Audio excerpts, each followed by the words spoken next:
అందరికీ నమస్తే సార్.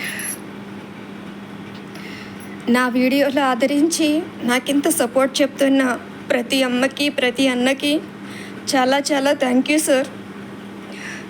తెలుగు రాష్ట్రాల్లోనే కాదు, రాజస్థాన్ నుంచి, మధ్యప్రదేశ్ నుంచి, ఉత్తరప్రదేశ్ నుంచి కూడా నా ఫ్రెండ్స్ అందరూ కూడా నాకు చాలా సపోర్ట్ చేస్తున్నారు. నేను హార్డ్ కాపీ ఇందుకే ఇస్తున్నాను, ఎందుకంటే వాళ్ళందరూ కూడా వాళ్ళ ఇన్స్టాగ్రాముల్లోని, యూట్యూబ్ ఛానల్స్లోని వీడియో చేసుకుంటూ పెడుతున్నారు. ఎందుకంటే నాకు నా బిడ్డకి న్యాయం జరగాలని వాళ్ళు ఒక సామాన్యమైన వాళ్ళు చేయాల్సిన హెల్ప్ అయితే చేస్తున్నారు. కానీ చేయాల్సిన పోలీసులు, లాయర్లు మాత్రం చేయట్లేదు.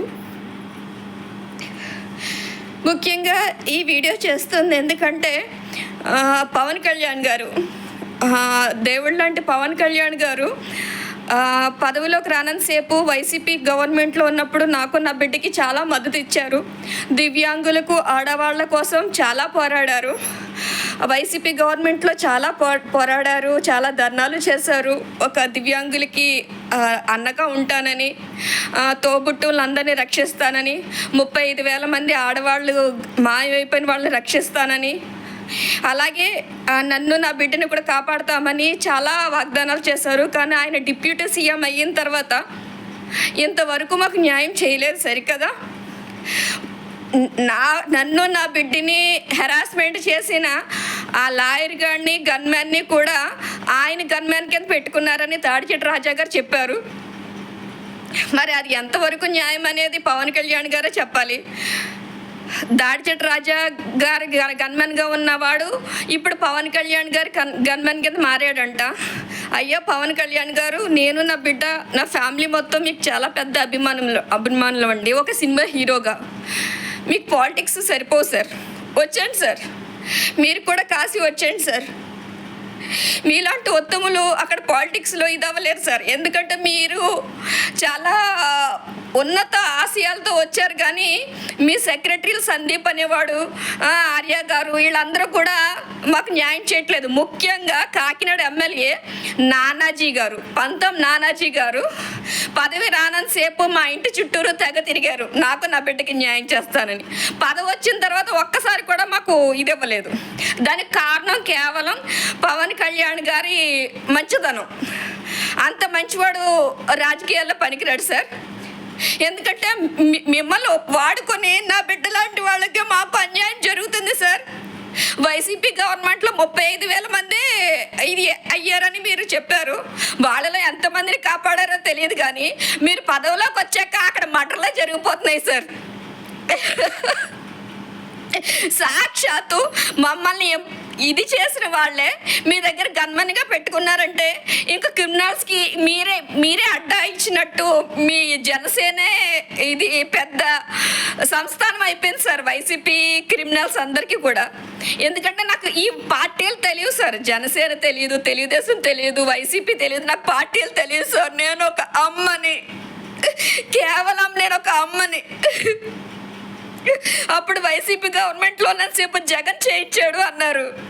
మరి ఇప్పుడు పవన్ కళ్యాణ్ గారు చేస్తున్నారని వాళ్ళు అంటుంటే నేను ఏమని చెప్పాలి, నాకు అర్థం కావట్లేదు. పవన్ కళ్యాణ్ గారు వచ్చేయండి సార్. మీరు కూడా నా అలాగే పూజలు ఎక్కువ చేస్తారు. వచ్చేయండి సార్, కాశీ వచ్చేయండి సార్, మనం కలిసి పూజలు చేసుకుందాం. మీకు పాలిటిక్స్ సరిపోవు, నాకు న్యాయం జరగదు. ఆంధ్ర అంతా కుళ్ళిపోయింది సార్. ఎందుకో పంతం నానాజీ గారు లాంటి ఎమ్మెల్యేలు అందరూ కూడా డబ్బులు తిని కక్కుర్తిగారులా తయారయ్యారు. ఏండి నానాజీ గారు, మీకు బాగా ముట్టిందా అండి? ఆ గన్మన్ గడు బాగా ఇచ్చాడా? పీపీ గడు బాగా ఇచ్చాడా? మీకు సంతోషం అండి? నానాజీ గారు, మీ పిల్లలు సుఖంగా ఉన్నారా అండి? నా బిడ్డ ఉసురు పోసుకొని మీరు అందరూ సుఖంగా పదవులు సంపాదించుకొని బాగా సంపాదించుకుంటున్నారు కదా సార్. పవన్ కళ్యాణ్ గారు వచ్చేయండి సార్. నేను మీ సినిమాలకి చాలా ఫ్యాన్ సార్. కానీ రియల్గా మీకు పాలిటిక్స్ సూట్ అవ్వదు సార్. ఎందుకంటే మీ డిప్యూటీ సీఎంగా ఉన్న కాన్స్టిట్యూషన్లోనే నా బిడ్డకు జరిగిన అన్యాయాన్ని న్యాయం చేస్తానని చెప్పని మీరే ఆ గన్మ్యాన్కి సపోర్ట్ ఇచ్చారంటే ఇంకేమని చెప్పాలో నాకు మాటలు రావట్లేదు సార్. వచ్చేయండి సార్ పవన్ కళ్యాణ్ గారు, మీకు రాజకీయాలు సరిపోవు సార్. వచ్చేయండి, కాశీ వచ్చేయండి, కలిసి పూజలు చేసుకుందాం. మనం పూజలకే సరిపోతాం సార్. రాజకీయాలకి ప్రజలు న్యాయం చేయలేదు సార్. ఎందుకంటే మీ పేరు చెప్పుకొని ఇంతవరకు నా బిడ్డకి న్యాయం చేయలేదు. దివ్యాంగులకి న్యాయం చేస్తామన్నారు, ఆడవాళ్ళని రక్షణ ఇస్తామన్నారు. అసలు 100 అనేది పనిచేయట్లేదు సార్. పోలీసులే క్రిమినల్స్ అయితే ఇంకెక్కడ చెప్తాం సార్. 100 నెంబర్కి ఎన్నిసార్లు చేసినా వాళ్ళు రారు, న్యాయం చేయరు సార్. సాక్షాత్తు చంద్రబాబు గారు నాకు నా బిడ్డకి అభయం ఇచ్చిన కేవలం మీ మనుషులు, పంతం నానాజీ గారు కావచ్చు, ఇంకెవరో కావచ్చు, వీళ్ళందరూ కూడా చేసుకున్న దౌర్జన్యాల వల్ల ఇంతవరకు ఆ గన్మ్యాన్ మీద ఇది అవ్వలే. ఎందుకంటే మీరే గన్మ్యాన్ కింద పెట్టుకున్నారట కదా సార్. వచ్చేయండి సార్ పవన్ కళ్యాణ్ గారు, మీకు రాజకీయాలు సూట్ అవ్వు, వచ్చేయండి సార్ కాశీ వచ్చేయండి, ఇక్కడ కలిసి పూజలు చేసుకుందాం.